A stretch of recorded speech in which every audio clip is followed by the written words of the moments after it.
दोस्तों, कैसे हम बुरे से भी बुरे हैबिट्स को बहुत ही आसानी से खत्म कर सकते हैं। जिस हैबिट से आप आज तक परेशान हैं, वो हैबिट जो आपको अपने सफर में आगे बढ़ने नहीं दे रहा है, तो ऐसा क्या करें जिससे मुसीबत आपसे दूर चला जाए, और वो भी सिर्फ कुछ दिनों में। तो आज की इस वीडियो में हम वही चीज के बारे में बात करेंगे कि कैसे हम बड़े से भी बड़े हैबिट्स या बुरे से भी बुरे हैबिट्स को कैसे हमारे अंदर से खत्म कर सकते हैं, और वहाँ पॉजिटिव हैबिट्स से हम कैसे नेगेटिव हैबिट्स को रिप्लेस कर सकते हैं, उसके बारे में जानेंगे हम आज की इस वीडियो में। और मैं आपको ये चैलेंज करता हूँ कि अगर ये तरीका आपने फॉलो किया और आपका बुरा हैबिट्स आपके अंदर से खत्म नहीं हुआ, तो आप इस वीडियो में आके कमेंट सेक्शन में ये बता देना कि ये फालतू वीडियो था। और अगर ये वीडियो देखने के बाद आपने उस चीज को फॉलो किया और आपका नेगेटिव हैबिट या फिर बुरा हैबिट आपसे दूर हो गया या फिर खत्म हो गया, तो मुझे कमेंट सेक्शन में ये आकर बता देना कि ये वीडियो हेल्पफुल था। इसीलिए वीडियो को सेव करके जरूर रख लेना।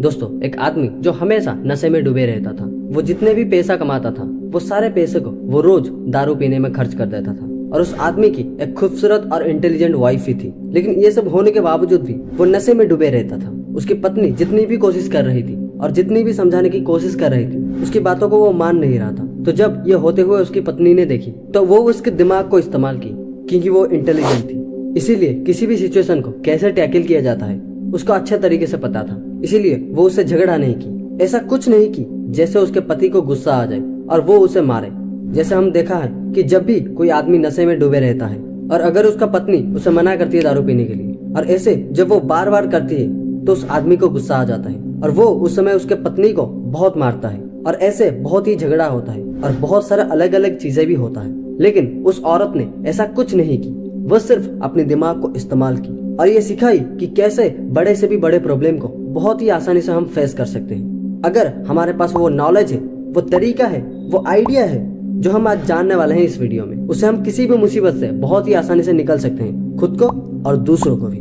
तो जब ऐसा होते हुए देखती है, तो उस औरत ने उसके पति के साथ एक डील करती है और ये कहती है कि देखो, तुम दारू पियो, मुझे तकलीफ नहीं है, लेकिन अगर आप मेरी बात को मानोगे या फिर मैं जो कहूंगी वो करोगे, तो मैं खुद आपके लिए दारू ला के दूंगी, आपको बाहर जाने की जरूरत नहीं पड़ेगी। तो ये बात सुनकर उस आदमी ने बहुत खुश होने लगा और ये सोचने लगा, ये बहुत ही अच्छा आइडिया है, अगर ऐसा हुआ तो मुझे बाहर नहीं जाना पड़ेगा, मैं आराम से घर बैठकर दारू पीऊंगा। उस भीड़ में खड़े होने का झंझट अभी खत्म हो गया। तो फिर आदमी ने कहा कि ठीक है, मैं तुम्हारी बातों में एग्री करता हूँ, लेकिन पहले तुम ये बताओ कि मुझे करना क्या पड़ेगा। तो फिर उस औरत ने कहा कि सुनो, मैं आपको रोज 2-3 पेज पढ़ने के लिए दूंगी, आपको बस उसको पढ़ना है, और जब आप उसको पढ़ लोगे तो उसके बाद मैं आपको खुद दारू ला के दूंगी, और हाँ, ये याद रखना, ये आपको रोज करना पड़ेगा। तो फिर उस आदमी ने बिना सोचे कह दिया कि मैं करूंगा, तुम्हारी बातों में मैं एग्री करता हूँ। उस आदमी ने ऐसा सोचने लगा कि बस इतना सा करना था, इतने में वो खुद मुझे दारू ला के देगी, इससे तो मुझे बहुत खुशी मिली।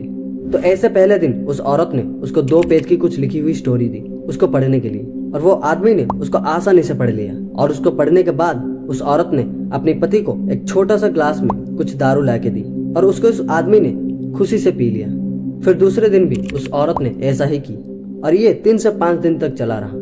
और छठे दिन में उस औरत ने उस आदमी को कुछ पेपर दी जिसमें ये लिखा था कि दारू पीने से क्या क्या नुकसान होता है, क्या क्या डिजीजेस होता है, और क्या क्या तकलीफ सहने को पड़ सकता है। और उसको पढ़कर उस आदमी ने पहले की तरह उस दारू को पी लिया, और फिर अगले ही दिन उसके बारे में और ही डिटेल चीज उसको उस औरत ने ला कर दी, और पिछले दिन की तरह उसको पढ़ने के बाद वो उस दारू को पी लिया। और धीरे धीरे डे बाय डे जब और ही डीप लेवल का इन्फॉर्मेशन आया उस आदमी के पास, तो उस आदमी ने धीरे धीरे सोचने लगा कि सच में मैं बहुत गलत कर रहा हूँ, क्योंकि आज जो मैं दारू पी रहा हूँ रेगुलर बेसिस पे, तो फ्यूचर में मेरे साथ भी कुछ ऐसा ही हो सकता है, और मेरे को भी बहुत ही तकलीफ सहना पड़ सकता है, और यहाँ तक कि मुझे हॉस्पिटल भी जाना पड़ सकता है, और वहाँ सवाल जिंदगी तक भी आ सकती है। और साथ ही साथ वो ये भी सोचने लगा कि मेरी पत्नी ने मुझे ये समझाने के लिए वो सब कर रही थी और मुझे बचाने के लिए वो सब कर रही थी, और शर्म की बात यह है कि वो मेरे लिए खुद दारू के दुकान पे जाकर दारू लेकर आती थी, शर्म आनी चाहिए मुझको। तो उस आदमी ने धीरे धीरे ये समझ लिया कि मैं गलत कर रहा हूँ, और ऐसे उस आदमी ने दारू पीना छोड़ दिया। तो दोस्तों, ये स्टोरी कहने का मतलब मेरा क्या है कि किसी भी बुरे हैबिट को हम एकदम छोड़ नहीं सकते हैं जब तक उसके बारे में प्रॉपर नॉलेज हमारे दिमाग में फिट ना हो, यानी उसका एडवांटेजेस और डिसएडवांटेजेस के बारे में प्रॉपर नॉलेज हमारे पास ना हो, तब तक उस हैबिट को हम आसानी से छोड़ नहीं पाएंगे। क्योंकि शुरुआती समय में हमको ये पता नहीं होता है कि सही चीज क्या है, गलत चीज क्या है, इसीलिए हमको उसके बारे में जानकारी लेनी होगी। और जब बाद में हमको ये पता चलता है कि जो चीज मैं अभी कर रहा हूँ कि वो कम्प्लीटली गलत है, तो उस वक्त आपको रिग्रेट नहीं करना है या फिर आपको गिल्टी फील नहीं करना है, क्योंकि जो हो गया वो हो गया, रात की तो बात की, क्योंकि हम इंसान हैं, हमसे भी गलतियां होती हैं। तो रिग्रेट करने की जगह आपको उसके बारे में प्रॉपर नॉलेज गैदर करना होगा, यानी उस चीज का इम्पैक्ट क्या है वो सब जानना होगा। जैसे उस आदमी के पास धीरे धीरे उसका प्रॉपर नॉलेज आ गया था, तो आपको भी वो नॉलेज को प्राप्त करना होगा कि जो चीज मैं अभी कर रहा हूँ उसका डिसएडवांटेजेस क्या है या फिर उसका एडवांटेजेस क्या है, यानी उस चीज का इम्पैक्ट क्या है मेरे फ्यूचर में, क्या क्या हो सकता है अगर इस चीज को मैं ऐसे ही करता रहा तो ये सब इन्फॉर्मेशन को आपको गैदर करना होगा। जैसे हम उस हैबिट को एकदम छोड़ नहीं सकते,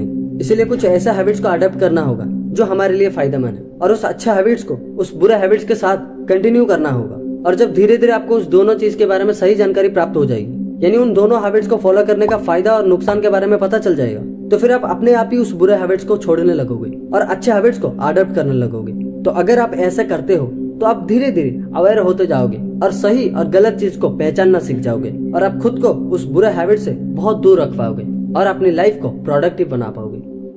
तो आशा करता हूँ ये वीडियो आपको हेल्पफुल लगा होगा। तो अगर ये सच में हेल्पफुल है तो ये वीडियो आपने उन सारे दोस्तों को शेयर करना जो कुछ बुरे हैबिट्स में फंसे हुए हैं और वो उस हैबिट्स को छोड़ना चाहते हैं। और हाँ, अगर आप ये चाहते हैं कि इस टॉपिक के बारे में मैं और बात करूं और कुछ स्पेसिफिक टेक्निक्स को डिस्कस करूं जो आपको और ही मदद करेगा, तो नीचे कमेंट करके जरूर बताना, मैं जरूर आपके लिए वो कोशिश करूंगा। तो चलिए मिलते हैं आगे और एक नए और खूबसूरत वीडियो में। तो तब तक जय भोलेनाथ।